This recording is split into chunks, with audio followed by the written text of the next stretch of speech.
It's 3 years later. The sun has risen over 1,000 times.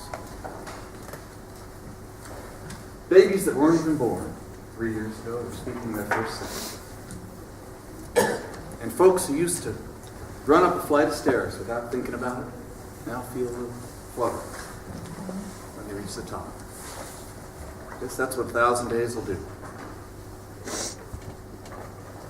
Nature's been contriving too. Lots of people falling in love, getting married. Millions of gallons of water have passed by the mill. Now, you know, in the world, most people get married, at least in Grover's Corners. Most people climb into their graves married. The first act was called daily life. This act is called love and marriage. It's 3 years later, July 7th, 1904. And it's just after commencement, that time when young people, fresh off of studying the orations of Cicero, solid geometry, start thinking about falling in love, getting married. It's morning again. It's raining, thunder. Raining so hard that Mrs. Gibbs and Mrs. Webb's gardens are soaked and all those bean poles are drenched. Looks like it might start up again. Here comes Mrs. Gibbs and Mrs. Webb, down to make breakfast. Just as they have for, well, one case 20 years, the other case 40 years. 3 meals a day, no summer vacation. Cooking, cleaning, raising 2 children each, and neither one of them ever had a nervous breakdown. Now, it's not that they feel hard put either. It's like that writer out west said, you gotta love life to have life, you gotta have life to love life. Kind of a vicious cycle. Come on, Bessie. Here's Howie Newsom, delivering the milk.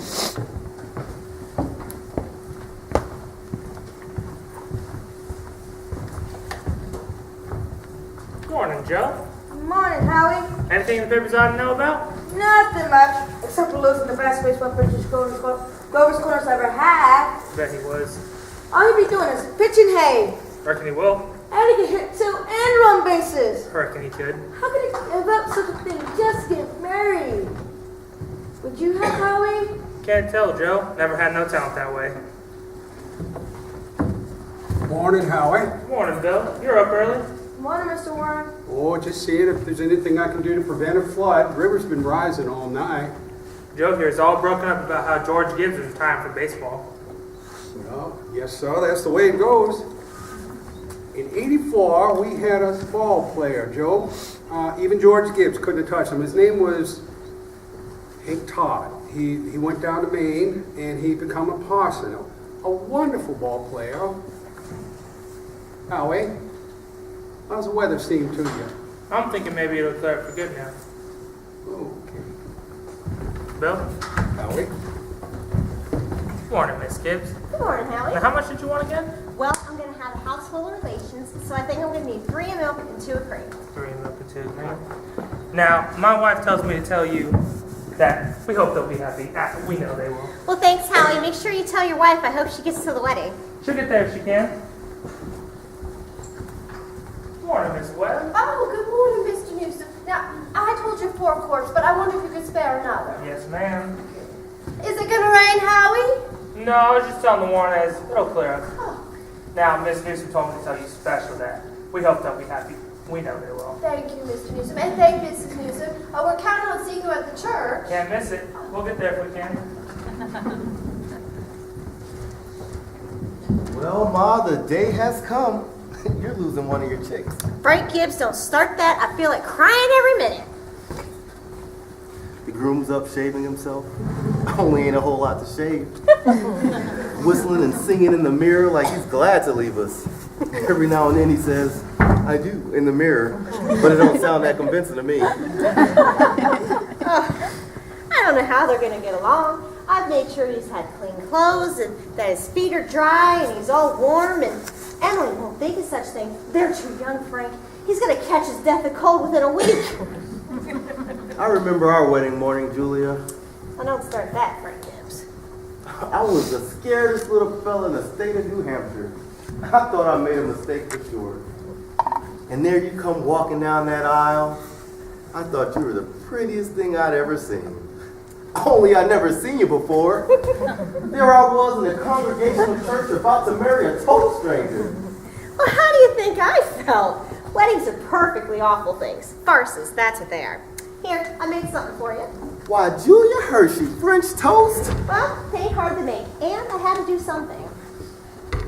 How'd you sleep last night, Julia? Well, I heard a lot of hours struck off.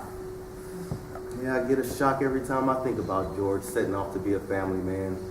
That great gangling thing. You know, Julia, there's nothing more terrifying in the world than a son. The relation of father and son is the damnedest awkwardest. Well, mother and daughter's no picnic either, let me tell you. They'll have a lot of troubles, I suppose, but there's nothing we can do about it. Everyone's entitled to their own troubles. Yeah. People are meant to live 2 by 2 in this world. It ain't natural to be lonesome. You know what I was most afraid of when we got married? Go along with you. I was afraid we wouldn't have enough conversation more than last us a few weeks. I was afraid we'd go out and eat our meals in utter silence. That's a fact. Well, we've been conversing for 20 years now without any noticeable barren spells. Well, good weather, bad weather. Ain't always choice, but always find something to say. Did you hear Rebecca stirring around upstairs? Only day out of the year she's not up and managing everybody's business up there. She's hiding in her room. I get the idea she's crying. Oh, Lord's sakes, this has got to stop. Rebecca! Rebecca, come down and get your breakfast! Only 4 more hours to live. George Gibbs, where do you think you're going? I was just stepping across to see my girl. You'll do no such thing. It is raining torrents out there. You sit down and put your rubbers on. You do not leave this house unless you are prepared for it. Ma, it's just a step. George, you will catch your death of cold and cough all through the service. George, do as your mother tells you. From tomorrow on, you can kill yourself in all sorts of weathers. But while you are in my house, you will live wisely, thank you. Besides, maybe Mrs. Webb's not used to having callers at 7 in the morning. Could you at least take a cup of coffee first? I'll be back in just a minute. Good morning, Mrs. Webb. Oh, goodness, George, you frightened me. Now, George, I hope you understand, but, well, you can stand inside here for a minute out of the rain, but, well, I hope you understand, but I can't ask you in. Why not? George, you know as well as I do, the groom can't see his bride on his wedding day, not until you see her at the church. Well, that's just a superstition. Good morning, Miss Webb. Morning, George. You don't believe in that superstition, do you? A lot of common sense and superstitions, George.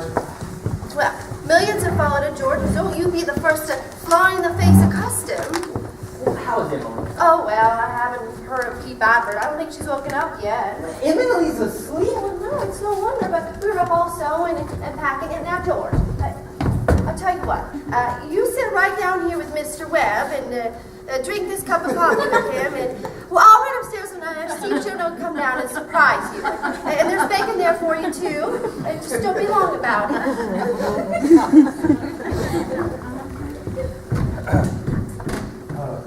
So how are you today, George? Well, I'm good. What sense could be in a superstition like that? Well, you know, on the wedding morning, there's girls' heads full of, clothes, and one thing after another. Think that might be it? Oh, I guess. I really wish a fella could get married without all that marching up and down. Every man that's ever lived has felt that way, George, but it's of no use. it's the women who got this wedding thing all built up. And for a while now, they've had it all on their own. Yep. A man looks pretty small at a wedding, George. All those fine women standing shoulder to shoulder, making sure that knot is tied in a mighty public way. You do believe in marriage, don't you, Mr. Webb? Yes. Oh yes. Now, don't misunderstand me, George. Marriage is a wonderful thing, and don't you forget that. How old were you and Mrs. Webb when you got married? Well, let's see. I've been in college. It took a while to get settled. But I guess Mrs. Webb wasn't much older than Emily is now. But you know, age doesn't have a lot to do with it when you compare it to other things. What were you going to say, Mr. Webb? I don't know. Was I going to say something? Oh! That reminds me. I was thinking the other day about some advice that my father gave me before I got married. Yes, he said, Charles, he said, the first thing you need to do is make sure you show your wife who's boss. Okay? What you do is you give her an order about anything at all, even if it doesn't make any sense, and that'll teach her to obey. Then, he said, the next thing you do is you know, if anything about you irritates her, anything about her irritates you, anything at all, her conversation, whatever, just get up and walk out of the house. That'll make it clear to her. And the last thing he said, never, ever tell your wife how much money you have. Never. So I took the opposite of his advice, and I've been happy ever since. So let that be a lesson to you. Never ask anybody for advice when it comes to personal matters. But I was thinking, are you going to raise chickens on your farm? What? Are you going to raise any chickens on your farm?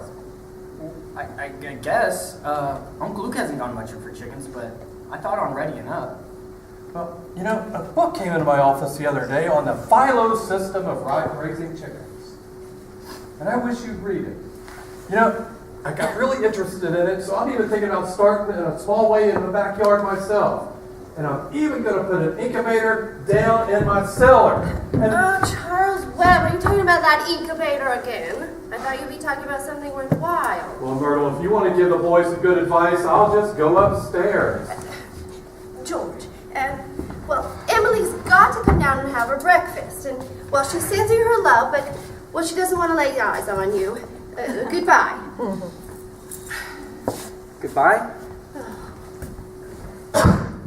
Oh, and Myrtle, I guess you didn't hear about that older superstition? Oh, what's that, Charles? The one that goes, since the caveman, no bridegroom should see his father-in-law on the morning of the wedding or anywhere near it. Now remember that. Thank you, Mr. Sweat. I'm afraid I'll have to interrupt again. You see, we're just so curious about how this begins. I'm so curious about how it all began. This wedding, this desire to spend life together.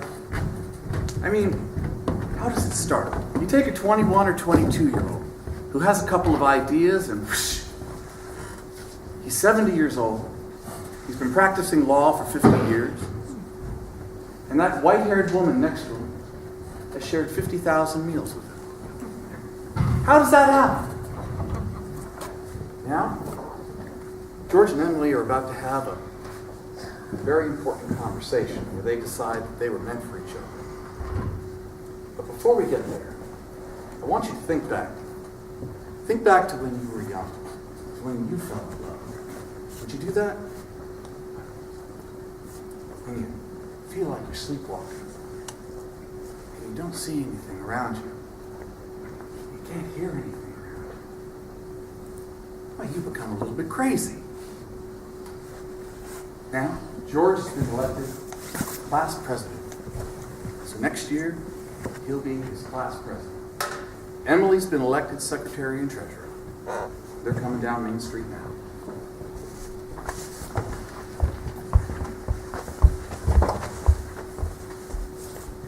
I can't, Elise. I've got to go home. Goodbye. Oh, Ernestine, can you come over tonight and do Latin? Isn't that the sort of the worst thing? Tell your mother you have to. Goodbye. Goodbye, Helen. Goodbye, Fred. Emily, can I carry the books home for you? Why, thank you. It isn't that far. Well, just excuse me one moment, Emily. Hey, say Bob, if I'm late to baseball practice, send Herb some long high ones. Goodbye, Lizzie. Oh, goodbye. I'm glad you got elected too, Emily. Thank you. Emily, are you mad at me? I'm not mad at you. Well, you've been treating me really funny lately.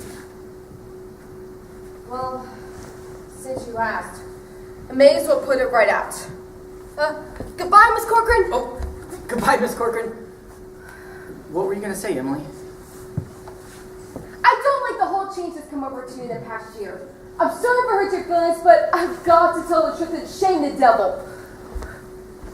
Change? What change, Emily? Well, up to a year ago, I used to like you. Well, a lot. And I used to watch you as you did everything. Because we've been friends for so long. But then you began spending all your time at baseball. And you never stopped to speak to anybody. Not even to your family you didn't. George, it's a fact.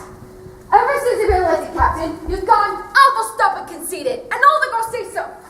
Well, they may not say so to your face, but that's what they say behind your back. And it hurts for me to hear them say it. But I've got to embarrass them a little. Because it's the truth. Well, I guess it's easy for some faults to creep up in a fellow's character. I always suspect men to be perfect. And I think he should be. Well, I don't think it's possible to be perfect, Emily. Well, my father is. And as far as I can see, your father is. There's no reason on earth why shouldn't you be too. Well, I've always thought it's the other way around, that men aren't naturally good, but girls are. You may as well know right now that I'm not perfect. It's hard for us girls to be as perfect as men because we girls are more nervous. I'm sorry I said all about you. I don't know what made me say it.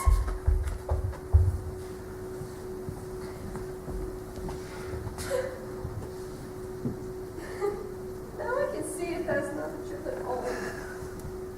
And it's starting to feel that it isn't very important. Oh. Say, Emily, what do you say we get an ice cream soda or something before we go home? Why, thank you. I would. Afternoon, Mr. Forster. Oh, Mr. Morgan. George, Emily, what can I get for you? Why, Emily, what you crying for? She got in an awful scare over on Main Street, Mr. Morgan. The hardware store wagon almost ran her over. Everybody says that Tom Hawkins is a crazy driver. You need a good drink of water. There you go. I'll tell you. On Main Street, you got to look both ways these days. Gets more dangerous every year. Why, you're all shook up. Now, what can I get for you? I'll have a strawberry Foster, Mr. Morgan. No, Emily. Have an ice cream soda. Well, 2 strawberry ice cream sodas, Mr. Morgan. 2 strawberry ice cream sodas. Yes, sir. Yes, sir. I'll tell you. Just as you're sitting here, there are 225 horses in Grover's Corners. Why, the state inspector was just here the other day. And now they're bringing in all those automobiles. I'll tell you, best thing you can just do is stay home. Why, I remember back when the dog could lie out in the middle of Main Street all afternoon. Nothing would bother. There you go. 2 ice cream sodas. Mrs. Ellis, what can I do for you? They're so expensive. Don't you think of that, Emily? We're celebrating our election. And you know what else I'm celebrating? No. Well, I'm celebrating because I've got such a good friend who tells me things about myself that I ought to be told. No, George, please don't think of that. I don't know what made me say it. It's not No, true. Emily, you stick to it. I'm glad you spoke to me the way you did. But you'll see, I'm gonna change. I'm gonna change so quick. You bet I'm gonna change. Emily, I want to ask you a favor. Yes? Well, next year I go away to agricultural school, and I was wondering if every once in a while you'd write me a letter. I certainly will. I certainly will, George. Seems like being away 3 years, you get lost in touch with things. Maybe letters from Grover's Corners won't be interesting after a while. When it comes to Grover's Corners, it isn't a very important place when you think of all New Hampshire. But I think it's a very nice town.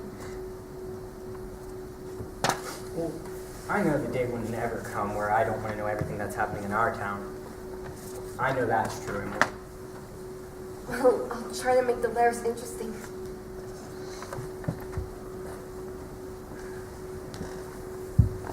You know, Emily, anytime I meet a farmer, I ask him if he thinks it's important to go to school to be a good farmer. Why, George? Yeah, and most of the time they say it's even a waste of time. You can get all that stuff from the pamphlets the government sends out. And Uncle Luke's getting pretty old, and he's ready for me to take over the farm any day now.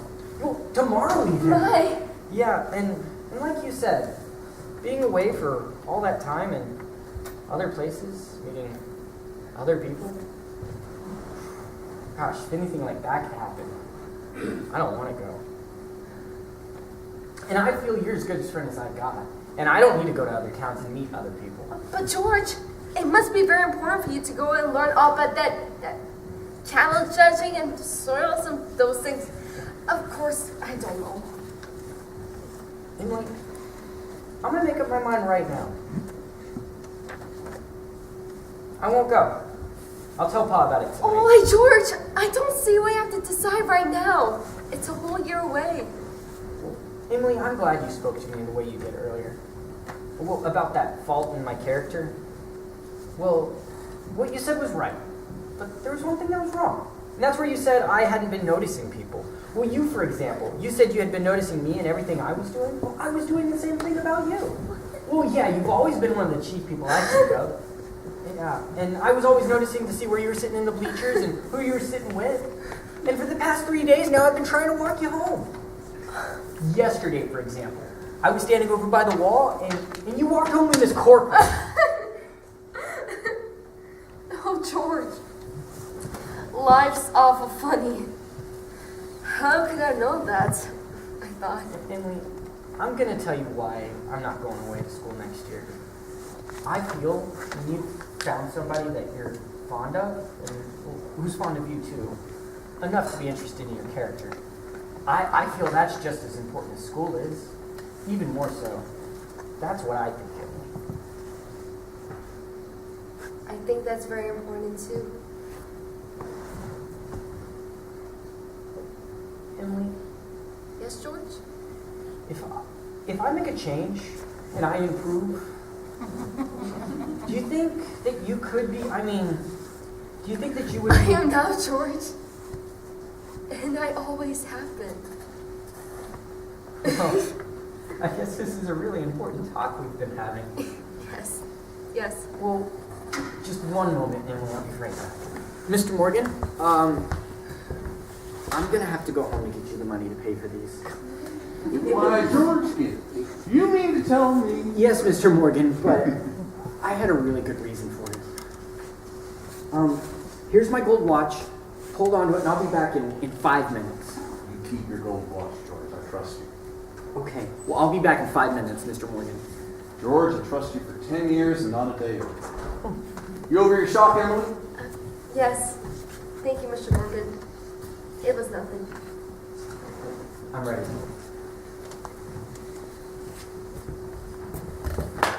Okay. Now we can talk a little bit about the wedding. Now, there are a lot of things that go into a wedding and a lot of ideas. Of course, you can't fit them all in one wedding, especially here in Grover's Corners, where weddings tend to be short, simple, and plain. Now, in this play, I play the part of the minister. So I have the right to say a couple of things about what's going to happen. Now, the play gets kind of serious from this point on. Many churches consider marriage to be a sacrament. Now, I don't quite understand what that means, but I can guess. It's like Mrs. Gibbs said. People meant to live 2 by 2. This is a good wedding. These are good people. They come from a good state. And although they're young, they've chosen well. But you know who the real hero is, don't you? The real hero's not even in this room. You know who that is. It's like that European fellow said. Every time a baby is born into the world, it's nature's attempt at trying to create a perfect human being. Nature's been contriving for a long time. And it's not that nature's only interested in quantity. It's interested in quality too. Like making the next new good governor of New Hampshire. At least that's what Emily hopes. We also can't forget the witnesses. The ancestors. Millions of them. Most of them set out to live 2 by 2. Millions of them. Well, that's my speech. Worked too long anyway.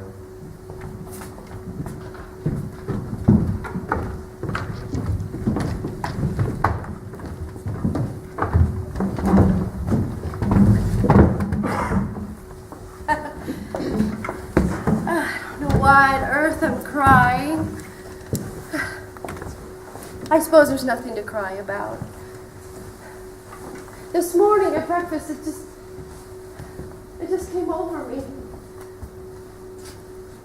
There was Emily eating a breakfast that she's done for 17 years, and she's going out of my house.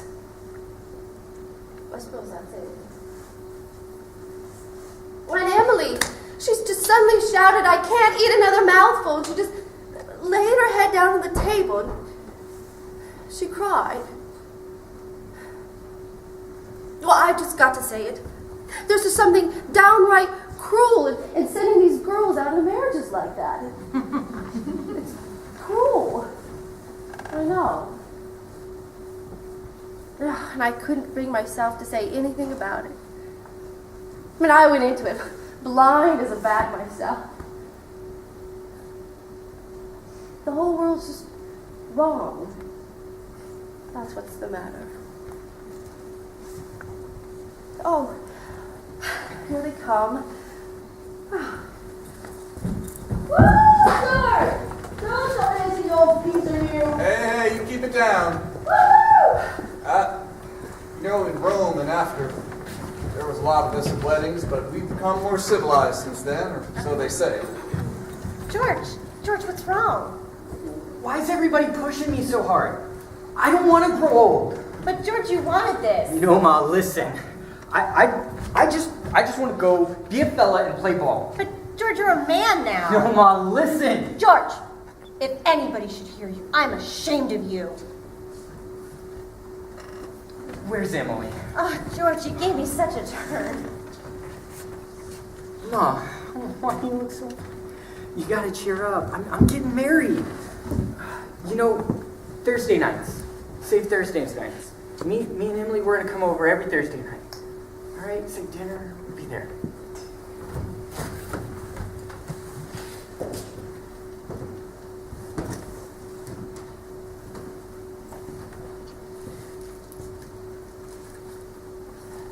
I've never felt so alone in my whole life. And George over there, I hate him.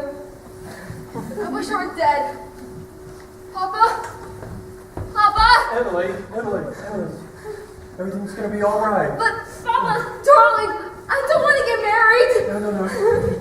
I'm saying everything's gonna be all right. Why can't I stay for a while, just as I am? Oh, let's go away. No. Stop and think for a minute, honey. Stop and think. Don't you remember what you used to say to me? That I was your girl? There must be a lot of places we can go to. I could work for you. I could keep house. No. You mustn't think like that. You're just nervous is all. It's all. Just nervous. Everything's gonna be all right. George, won't you come here for a minute? Sweetheart, you're marrying the best young man in the world. George is a fine fellow. But, Papa... George, I'm giving away my daughter. Do you think you can take care of her? I will, Mr. Webb. I'll try. I love you, Emily, and I need you. Oh, George, if you love me, help me. All I want is someone to love me. I will. I'll try. And I mean forever. Do you hear me? Forever and ever. Come on, Emily. Everything's going to be all right. They're waiting on us.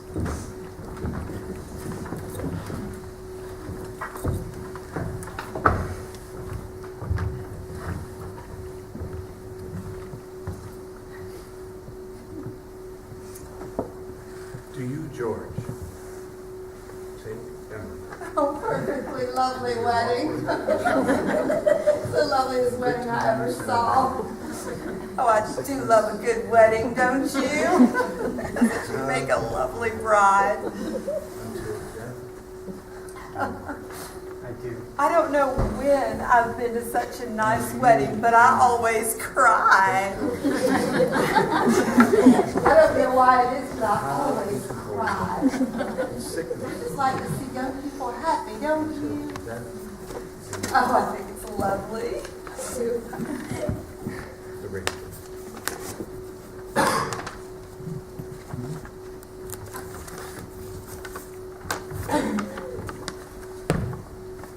I've married 200 couples in my day. Do I believe in it? I suppose I do. M marries N, rides in the forest, trips to the cottage, first rheumatism, grandchildren, second rheumatism, the deathbed, the reading of the will. Once in 1,000 times, it's interesting. Don't they make a lovely couple? Oh, I have never been to such a nice wedding. I just know they'll be happy. And I always say, happiness, that's the great thing. The important thing is to be happy. That's the end of Act 2, folks. 10-minute intermission.